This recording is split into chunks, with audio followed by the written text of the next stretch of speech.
Hello everyone, welcome to the channel Brain Bloom, where minds bloom with wisdom. I am Sumaya Rafiq, your lecturer of today's lesson about commerce and management, which is building block of business success. In this lecture, we will explore the fundamental and important concepts of commerce and management, whether you are a student, an entrepreneur, or simply interested in business. This lecture aims to provide the valuable insights and practical knowledge. So let's get started. In the following section, we will delve deeper into the world of management, exploring concepts and theories with real world examples. Here we discuss the best practices that shape the business landscape. So today's lecture is about the organizational culture, which is most important. In the field of commerce and management, understanding organizational culture is very essential. Organizational culture is the invisible but powerful force that influences how employees behave, how decisions are made, and how the organization interacts with its environment. It shapes the working environment and can significantly impact business success or failure. आप पहले से ही I think aware होंगे about the concept of culture. Organization के अंदर जितने भी लोग वर्क कर रहे होते हैं वो एक स्पेसिफिक नॉर्म्स, वैल्यूज़ और बिहेवियर को जो है वो इम्प्लीमेंट कर रहे होते हैं ड्यूरिंग वर्किंग आवर्स। और उन शेयर्ड वैल्यूज़ को, उन बिलीव्स को, उन नॉर्म्स को, उन प्रैक्टिसेस को और उन गाइड ऑफ बिहेवियर को हम कहते हैं ये ऑर्गेनाइजेशनल का कल्चर है। So let's discuss its definition. Organizational culture refers to the shared values, beliefs, norms, and practices that guide the behavior and actions of employees within an organization. एक organisation के अंदर ऐसी गाइड जो कि आपके behaviour को, workers या employees के बिहेवियर को और एक्शंस को क्या करवाती है, इम्प्लीमेंट करवाती है बिलीव्स और नॉर्म्स के अकॉर्डिंग या शेयर्ड वैल्यूज़ के according.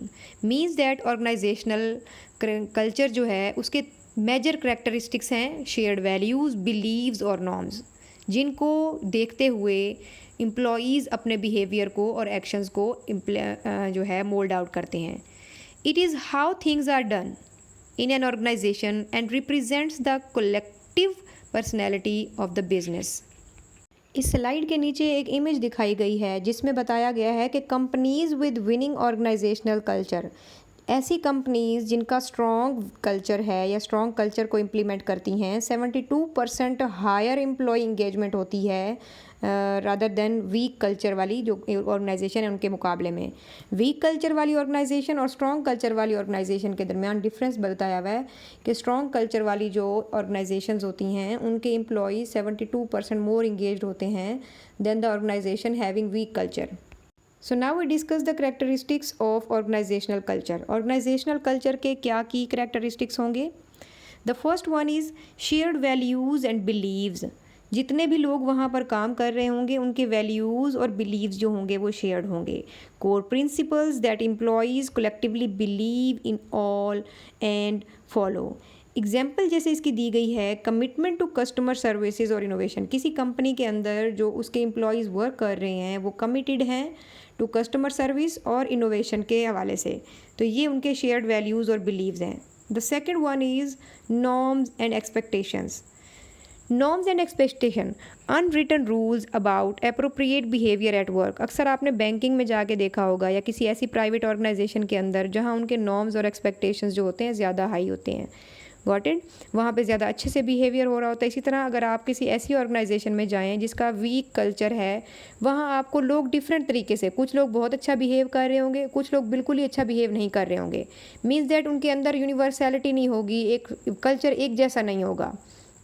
The third one is symbols and language, use of logos, slogan, dress code और specific jargons that reflects the company's identity.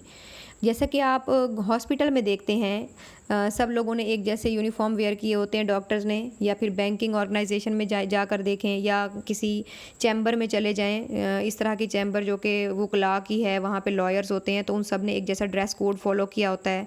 उनके स्लोगन, उनके लोगोज़, उनके स्पेसिफिक जर्गन्स, गॉट इट, तो उनसे उनकी लैंग्वेज से और सिंबल से भी जाहिर होता है कि इनका स्ट्रॉन्ग कल्चर है।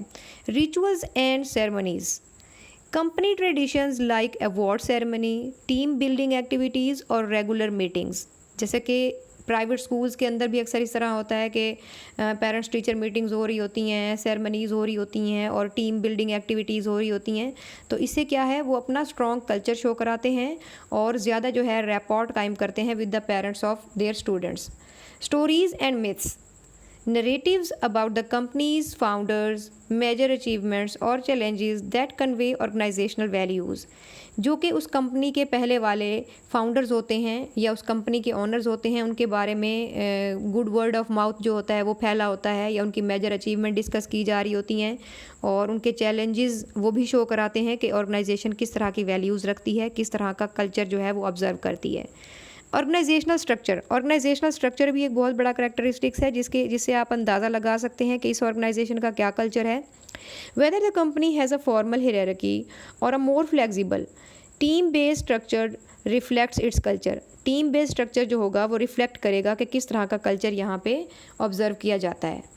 Now we discuss the importance of organizational culture. किसी ऑर्गेनाइजेशन के अंदर स्ट्रॉन्ग कल्चर का होना या स्ट्रॉन्ग कल्चर का ऑब्जर्व किया जाना, उसकी क्या अहमियत है।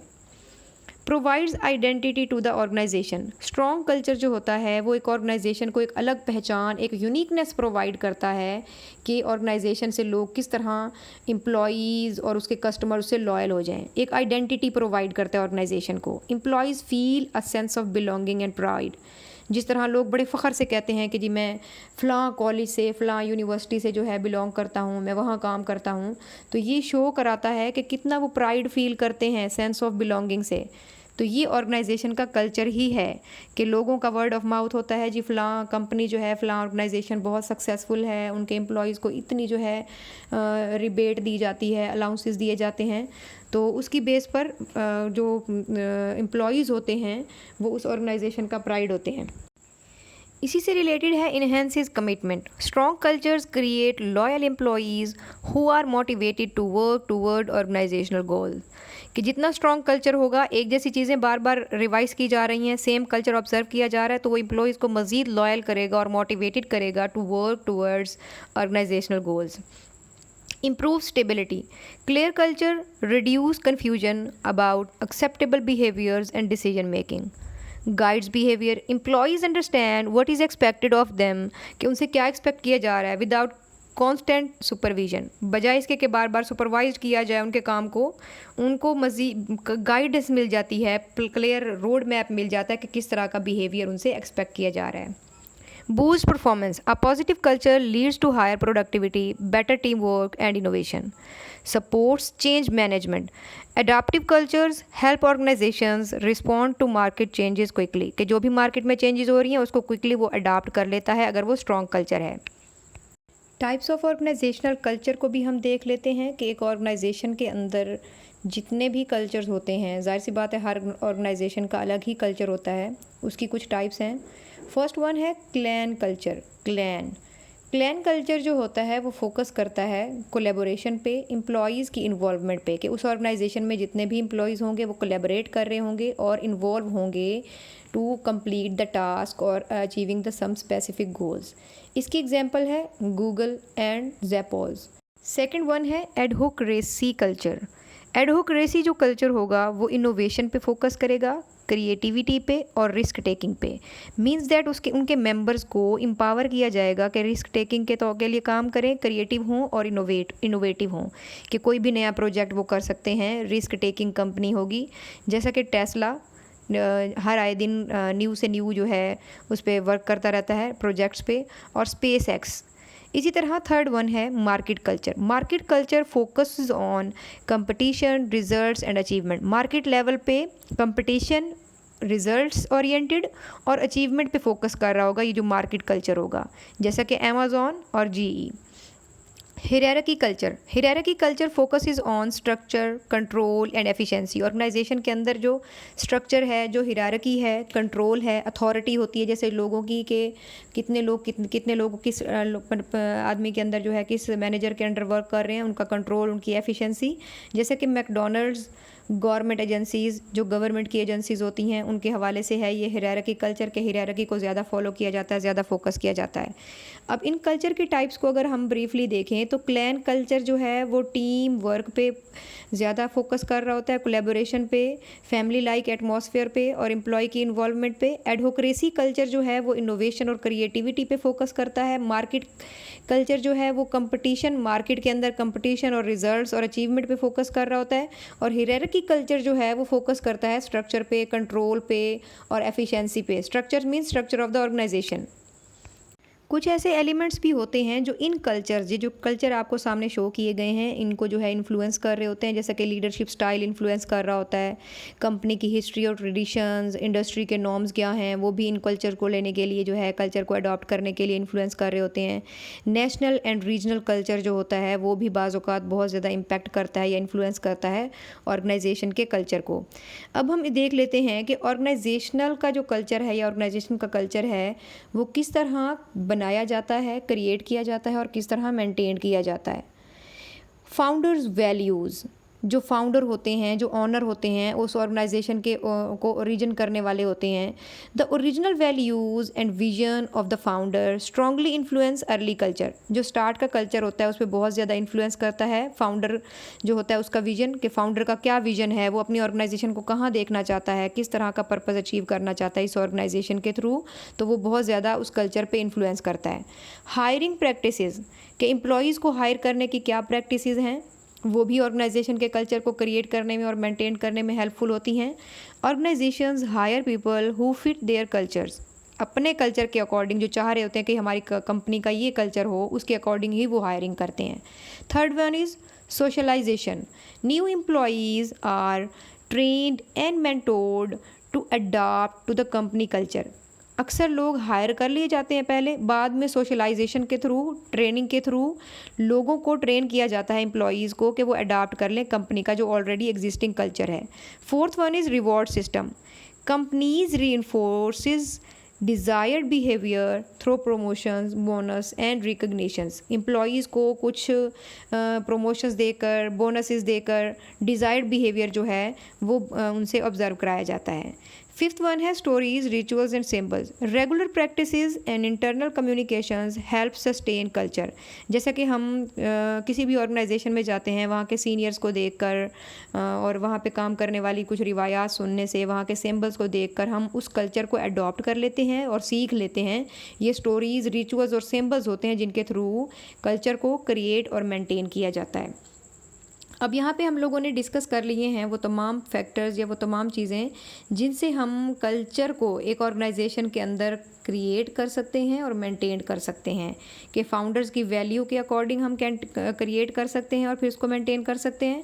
हायरिंग प्रैक्टिस के थ्रू भी, सोशलाइजेशन के थ्रू भी, रिवॉर्ड सिस्टम के through, stories, rituals and symbols जो कि बहुत स्ट्रॉन्ग प्रैक्टिसेस हैं, इनके थ्रू भी हम कल्चर को जो है अडॉप्ट कर सकते हैं, क्रिएट और मेंटेन कर सकते हैं in an organization. So, organizational culture is a vital aspect of any business internal environment. It influences employee behavior, organizational effectiveness, and long term success. A strong, positive culture attracts talent, encourages innovations, and fosters loyalty. In today's competitive business world, understanding meaning and, when necessary, reshaping organizational culture is a key task and key feature for future managers and leaders. Hope you learned well and interesting, and this lecture is helpful to you to understand the organizational culture. So it's all for today's lecture. Keep blooming, keep learning, empower your knowledge, empower your future. Stay tuned for more exciting contents. Thanks for being part of this learning journey. Until the next video, stay blessed and curious. Goodbye.